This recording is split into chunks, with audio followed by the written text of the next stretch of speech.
Чыныгы улуттук баатыр Жаныбек казы. Эр жигит азап менен алдуу болот. Оюн күлкү жыргал менен наздуу болот. Жаныбек казы Сагынбай уулу. Анын туулгандыгы боюнча ар кандай маалыматтар бар. Айрым маалыматтар боюнча Жаныбек казы 1861 жылы, айрым маалыматтар боюнча 1865 жылы Өзгөндүн Көлдүк айылында туулган. Кээ бир жерлерде 69 жылы туулган деп да жүрөт. Жаныбек казынын туулгандыгы боюнча мындай маалыматтык түрдүүлүк анын өлүмүнө байланыштуу болгон. Кайтыш болгондугу боюнча да 1933 жылы, 1937 жылы деген башка маалыматтарды тапсаңыз болот. Туулгандыгы жана каза болгондугу боюнча маалыматтар түрдүү болсо да, анын канча жыл жашагандыгы бизге айкын белгилүү. Туп-туура 72 жыл өмүр сүргөн экен бул киши.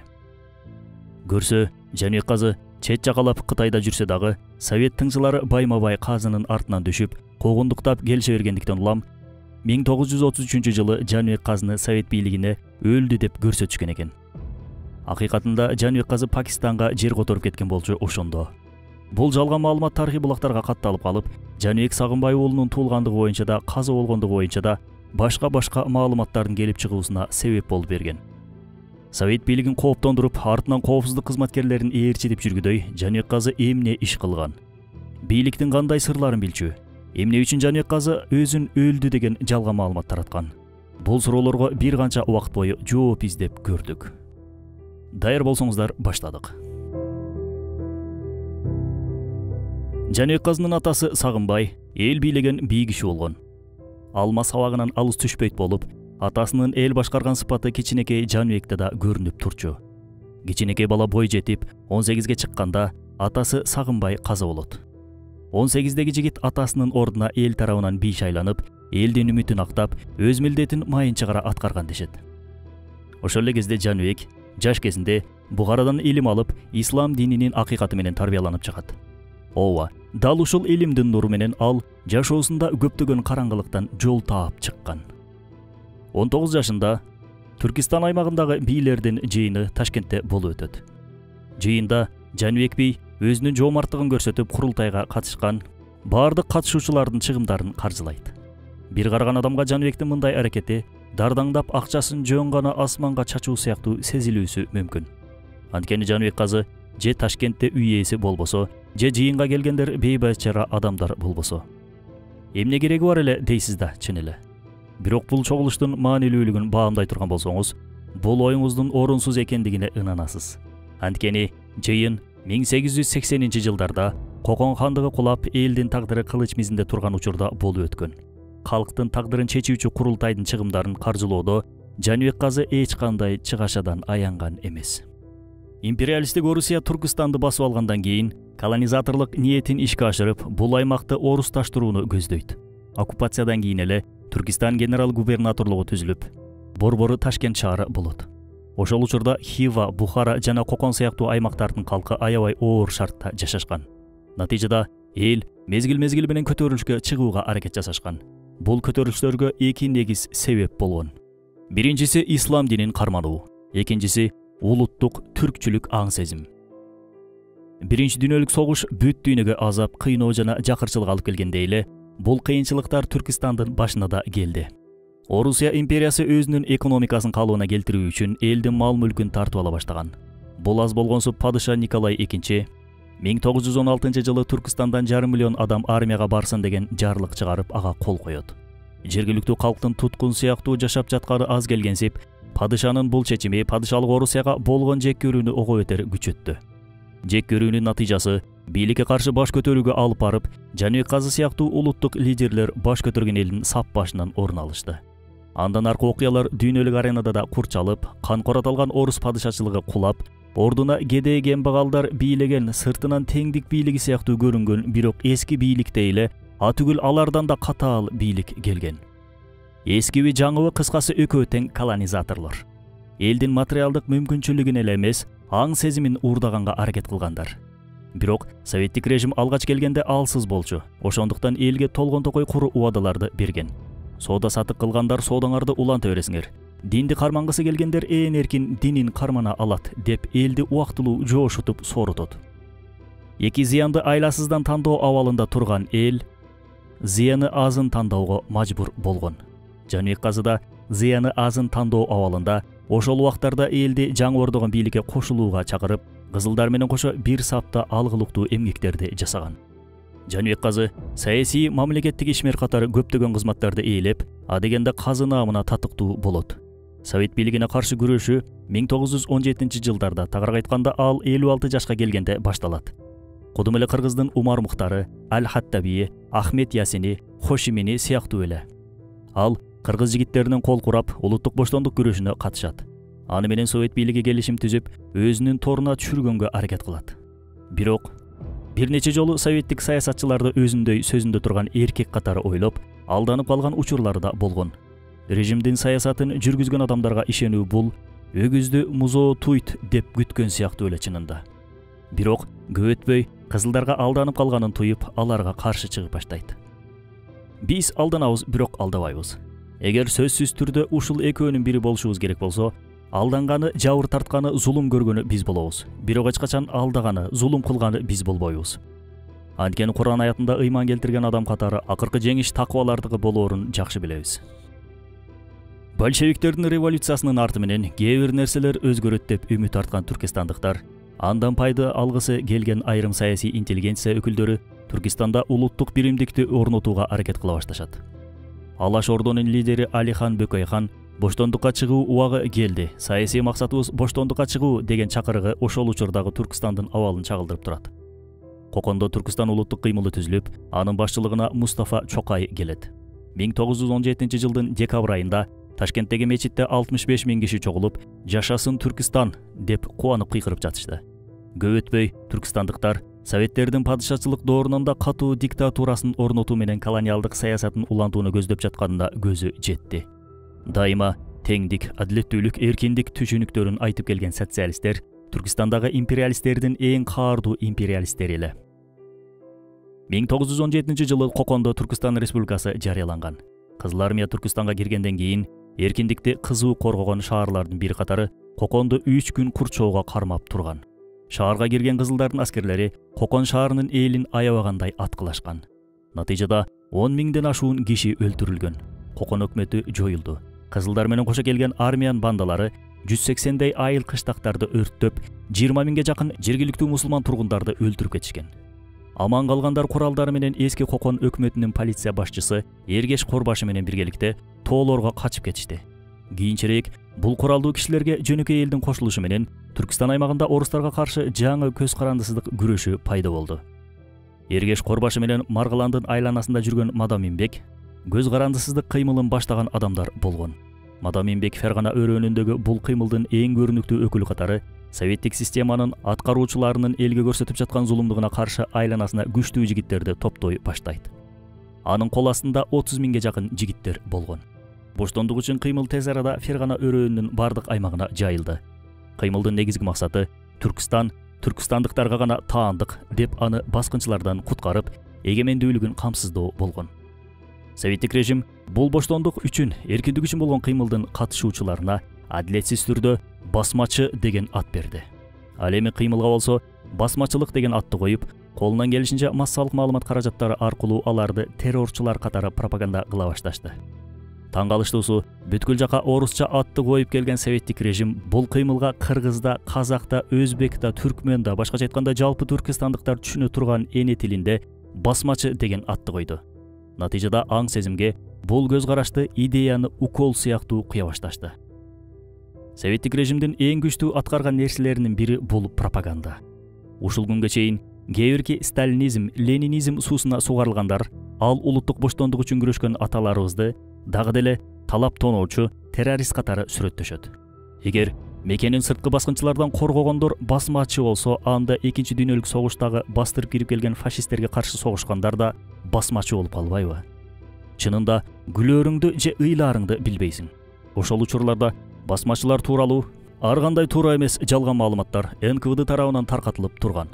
Кудум эле азыркы күндө акыйкат жолундагылар тууралуу такталбаган жалган маалымат таратылган сыяктуу. Бул пропагандага ошол кездегилер ишенбесе да, анын балдары жана неберелери ишенип кетишкен. Азыркы күндө дагы көйгөйлөрдүн бирөөсү бул ошол катмардагылар.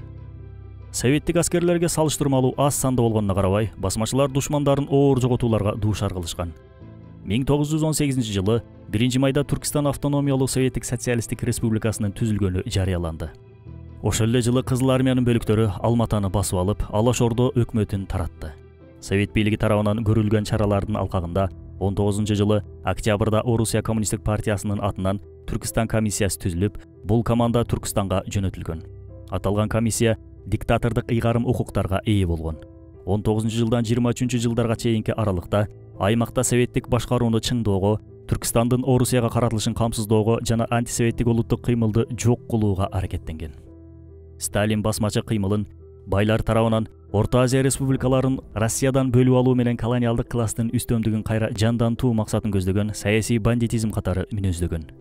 Негизи эле коммунисттик саясат көпчүлүктү түзгөн кедейлердин жоон тобу менен орнотулгандыктан, коомдук пикирде байларды жаман көрсөтүү менен өз амалдарын ишке ашырышкан. Басмачы аталган эл баатырларында бай манаптар катары мүнөздөп, элдин аларга болгон жек көрүүлөрүн ойготуу далалатын жасашкан. Мында ушул нерсени да баса белгилеп өтүшүбүз зарыл. Басмачылар элди эмес, өз мал мүлкүн коргоо үчүн бийликке каршы чыкса да, бул нерсеге толук акылары барлыгын билишибиз керек. Анткени ар бир жигитке мекенин, үй бүлөсүн, намысын коргоо парз. Ошондой эле өз мал мүлкүн да коргоосу парз. Жаныбек Казы баштаган басмачылар деп аталган топта өздөрүнүн жигиттик парзын аткарууда советтик бийликке каршы баш көтөрүшкөн. Кай бири жерин, кай бири элин, кай бири динин, кай бири мал мүлкүн коргоо үчүн бул катардан орун алышкан болчу. Ал катардагылардын баарысы бай манаптар болушкан эмес. Кыймылдын басымдуу көп бөлүгүн байлардын жана бийлердин кол астындагы карапайым инсандар түзгөн. Өзбек тарыхчысы Кахраманжон Ражабовдун айтымында, Фергана өрөөнүндө жалпы 9 корбашы болуп, алардын кол астында 52.200 жигит болгон. Алардын ичинде Эргеш корбашынын 18.000, Шер Мухаммеддин 6.000, Парпи корбашынын 5.600, Мойдунбектин 4.500, Жаныбек Казынын 5.700 аскери бар эле. Жаныбек Казы өз жигиттери менен өз убагында Орус империясынын аскерлери менен да, кийинчерээк Совет өкмөтүнүн жоокерлери менен да ийгиликтүү согушуп турган. Көп жолу алардын кампаларынан олжолорду колго киргизип, элди баккандыгы да айтылат. Жыйынтыктап айтканда, түркистандык түрктөр ар кайсы жерлерде ийгиликтүү салгылашканына карабай, Кызыл армиянын алдында чоң жоготууларга учурган. Анткени советтиктер аларга салыштырмалуу саны боюнча көбүрөөк болуп, жакшы куралданышкан эле. Андыктан Жаныбек Казы Совет бийлигинин төбөлдөрү менен келишимге барууга мажбур калган. Келишим боюнча Совет бийлиги Жаныбек Казыга бир канча убадаларды берген. Жунайт хан жана башка лидерлер Хорезмде Совет бийлигине каршы куралдуу күрөш жүргүзүп жатканда, Бухарада да режимге каршы куралдуу каршылык башталган эле. Советтердин үстүмдүгү коркунучта калып, өз күчү менен көтөрүлүштү бастыра албагандыктан Түркистан фронтун ачкан. Михаил Фрунзе бул фронттун командири болуп дайындалды. Бухараны багынтуу милдети Фрунзеге жүктөлгөнү менен, Фрунзе бир канча убакыт бою калааны карата албай убара тартат. Ошондо Жаныбек Казы: "Силер Бухараны ала албайсыңар. Бухара бул мусулман шаары. Алса аны мусулман алат, мусулман сүйлөшөт. А башка элге бухаралыктар баш бербейт" деп айтып, ортого элчи катары Жаныбек Казы өзү түшкөн.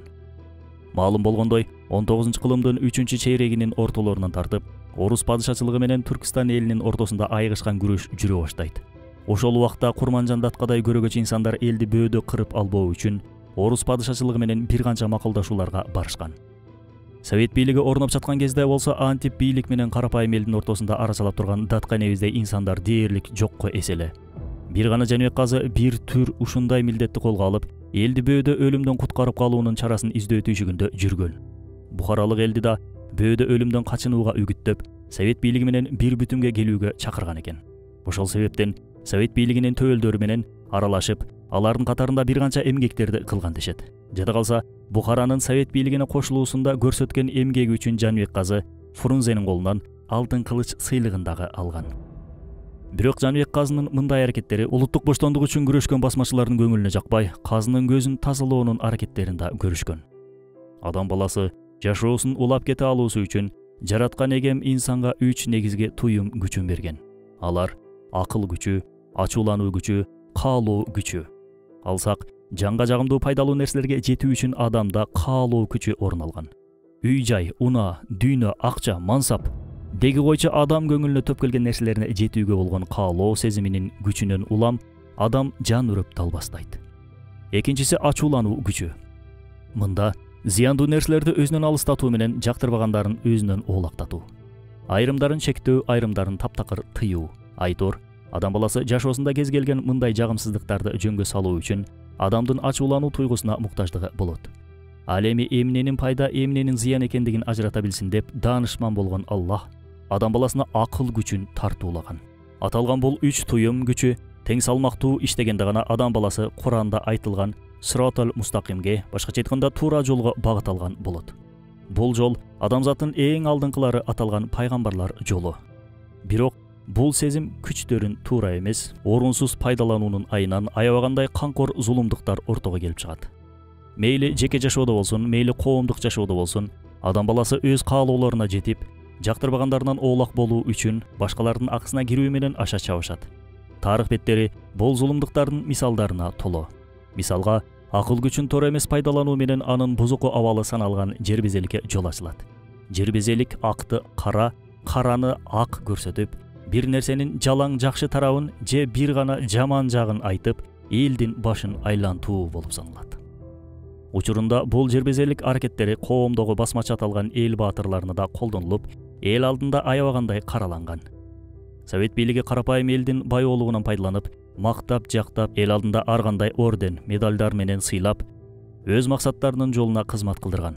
Айтылуу, Уркия Салиеванын көрпенделик сезимден пайдалануу менен диктатордук бийлик өз пайдаларына көптөгөн алгылыктуу эмгектерди жасаттырган.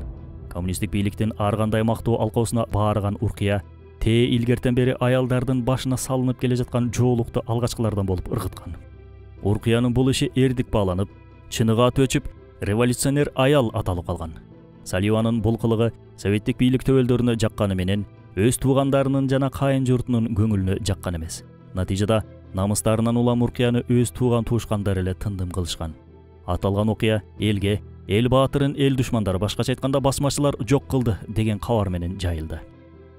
Атүгүл тарыхка да ушундай маалымат менен калды. Ал тууралуу кинода тартылды. Бул сыяктуу мисалдар бир эмес көп болчу. Басмачы деп туура эмес наам тагылган эл баатырларынын атына көө сыйпоо үчүн ар кандай терс окуялардын баарын басмачылардын дарегине жүктөй беришкен. Жада калса, совет бийлиги тарыхый имараттарды, мечит медреселерди өрттөп талкалоо сыяктуу өздөрү уюштурган терс аракеттерин да басмачыларга төңкөп коюшат, болчу дешет. Улуттун эркиндиги үчүн күрөшкөн эр азаматтар карапайым элдин назарында эл душманы, жапайы варварлар, канкорлор катары сүрөттөлүп, аларды кармоого үгүт иштери жүргүзүлүп тургандыгы маалым. Басмачылар аталган баатырлардын кичинекей кылмыштары дагы чоң көрсөтүлүп, аябагандай чоң жазаларга тартылышкан.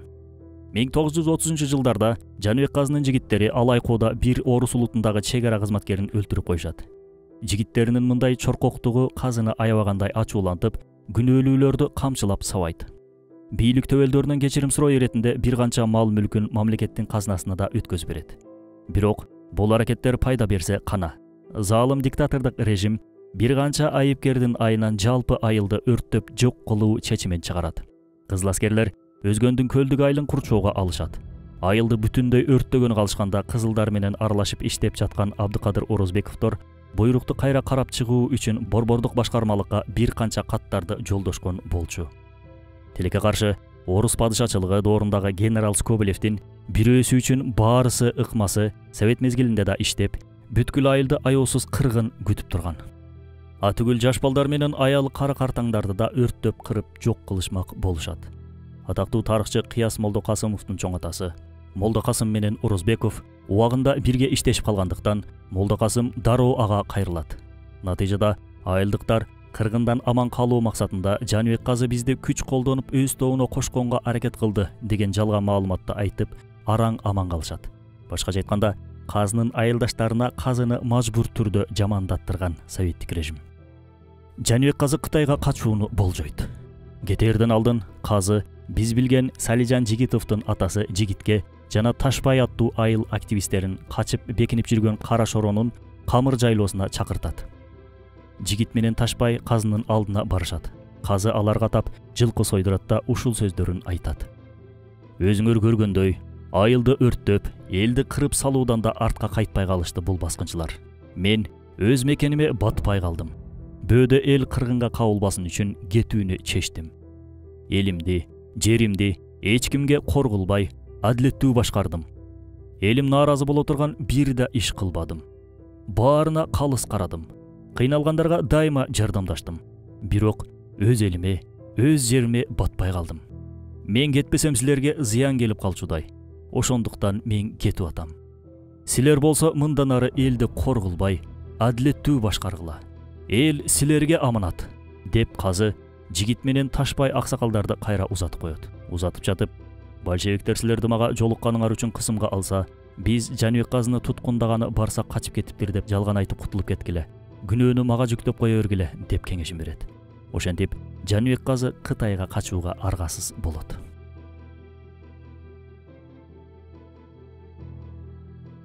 Жаныбек казы эл арасында кадыр барктуу кишилерден болгон. Анын калыс адилет чечимине ынануу менен бул жагы Анжиян, Кокондон тартып бул жагы Нарын, Актала, Атбашы тараптардан адамдар келип, өз көйгөйлөрүн чечип кетишчү экен. Азыркы айыл чарба министринин орун басары Керималиев Жаныбек Калкановичтин чоң атасынын 2000-жылдардагы Кыргыз туусу кезине берген маалыматында өзгөндө мал сатканы келип, жергиликтүү тургундарга алданып калгандыгы баяндалат. Дартын айтпаган дарман таба албайт болуп, Керим аксакал өз маселесин чече албай 2-3 айлап өзгөндө жүрүп калат. Же кайрылган жеринен жаратаарлык бир майнап чыгара албай, же айылына кайтып кете албай жүрүп, акыр аягы Жаныбек казыга келип маселесин айтып берет. Жаныбек казы айыпталуучуларды чакырып, бир аптанын ичинде үй жайын сатып болсо дагы төлөп берүүсүн талап кылат. Жаныбек казынын эл арасындагы беделин ушундан билиңиз. Ошол айтылган бир апталык убакыттын ичинде карыз өндүрүлүп берилген экен. Жакшылык жерде калбайт, анын сөзсүз кайтып келери анык. Жаныбек казы өзүнүн бул жакшылыгынын жообун кийин Кытайга качып бара жатканда алган экен. Жаныбек казы Нарын аркылуу өтүп бара жатканда алдынан ыктыярдуу аскерлер тобу тосуп чыгат. Отрядтын жетекчиси өзгөндө алданып калган баягы Керим аксакал экен. Ал Жаныбек казыны көрөөрү менен урмат көрсөтүп, казыны кармамак мындай турсун, өзү качууга ылайыктуу жолдорду көрсөтүп, көмөк көрсөткөн экен. Мээримдүүлүк көрсөтпөгөнгө мээримдүүлүк кылынбайт дейт хадисте. Адам башында ар кандай нерселер бар. Бүгүн ызаланткан адамыңызга эртең зар болуп калууңуз толук ыктымал. Муну эч качан унутпаңыз. Андыктан Аллах ыраазычылыгы үчүн колубуздан келген жакшылыкты муктаждарга көрсөтүүдөн качынбоо керектигин Жаныбек казынын окуясы да бизге көрсөттү. Жаныбек казы такуа, диндар, олуя киши болгон. Аны Совет тыңчыларынын кылтагынан анын олуялык жагы көп жолу куткарып калган дешет. Ал киши өзүнүн Аллах берген керемети менен тыңчылардын келе жатканын алдын ала сезип, изин жашырып турчу экен. Кээде олтурган жеринен эле келатышат деп дароо атына минип басып кетчү экен. Артынан эле большевиктердин колу бастырып келип аны таппай калчу экен. Камчысын чекесине таяп, көзү ирмелип-ирмелбей, эртең мындай болот деп жөнөп кетчү. Айткандай эле артынан түшкөндөр изин кууп келип таппай калчу дешет. Күбө болгондор. Ар кандай кысымдардын айынан мекенинен хижрат кылууга аргасыз калган Жаныбек казы Кытайдын Хотан шаарында бир канча убакыт байыр алып жашап калган эле. Шаардын амири Жаныбек казынын аскердик тажрыйбасын байкап, Кытайга каршы согушуу үчүн армияга башкаруучу кылып дайындайт. Бул ордо уйгур, казак, кыргыз, өзбек диаспораларынан куралган бир армия болчу. Аталган улуттун өкүлдөрү ал жакта убактылуу Түркистан Ислам Республикасын түзүшөт. Ооба, жаңылыш уккан жоксуз. Тарыхта алгачкы ислам негизине таянган республиканы Кытайга качып барып, жайгашып калган Жаныбек казы сыяктуу баатыр аталарыбыз түзгөн. Жаныбек казы советтик бийлик менен аралашып иштеп калгандыгынан улам, бийликтин көптөгөн терс жактарын жана сырларын жакшы билчү. Андыктан Жаныбек казынын Кытайды көздөй качканы бийлик өкүлдөрүнө жаккан эмес. Ошондуктан советтик тыңчылар Жаныбек казыны Кытайда да жөн койбой, улам артынан түшүп тынч коюшпаптыр.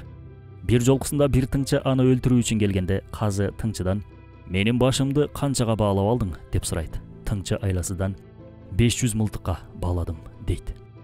Анда казы күлүп, "Өтө арзан баалапсың. Менин башым анчалык арзан эмес" деген экен. Бир жолу Кыргыздын туңгуч тарыхчысы окумуштуусу Осмоналы Сыдык да түрдүү куугундуктардын айынан Кытайга Жаныбек казынын жанына качып барат. Алгач казы Осмоналы Сыдык уулун тыңчыго деп шекшейт. Бирок Осмоналы Сыдык уулу өзүнүн тарыхчы окумуштуу болгондугун, Мухтасар тарых Кыргызия жана тарых Шадмания аттуу китептери жарык көргөндүгүн айтат. Жаныбек казы ошондо өзү менен кошо бир топко чейин алып жүрөт. Анан бир күнү сага бул жакта кызылдар тынчтык бербейт. Жакшысы сен текес жака ашып кет деп кеңешин берет. Анан Осмоналы Сыдыкка өзүнүн алтындан таягын белек кылып берет. Ооба, Жаныбек казы илим адамдарын баалап, алардын даражасына жараша сыйлап да турган. Кийин текесте Осмоналы Сыдыкты кытайлар кызымга ала баштаганда казынын берген алтын таягын берип кутулган экен. Кийин казы мекенине баласын алып кетүү үчүн дагы бир ирет келет. Бул окуяны баласы ушундай эскерет. Мен кичинекей элем. Атам мени эмнеге таштап кетти деп аябай кусаланып, атамды сагынып жүрдүм.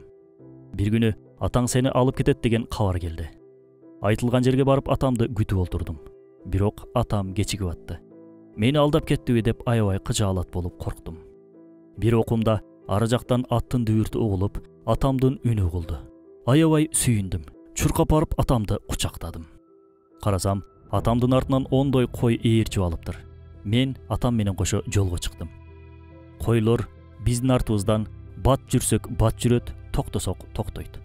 Арпадан ашып кеткенче ар бир койду бирден союп бардык. Күндүз эмес түндөсү жол жүрүп олтурдук, деп эскерет уулу Мамат Ибраим. Бир жолкусунда Кытайга өтүп баратып аттарынын буттарына такаларын тескери кактырып өтүп кетет. Артынан аңдагандар тескерисинче Кытайдан кирип келиптир деп ойлоп, баштары жетпей маң болушат. Ооба, ушундай даанышман көргөч киши болгон Жаныбек казы. Кытайдан ары Пакистанга ооп кеткен.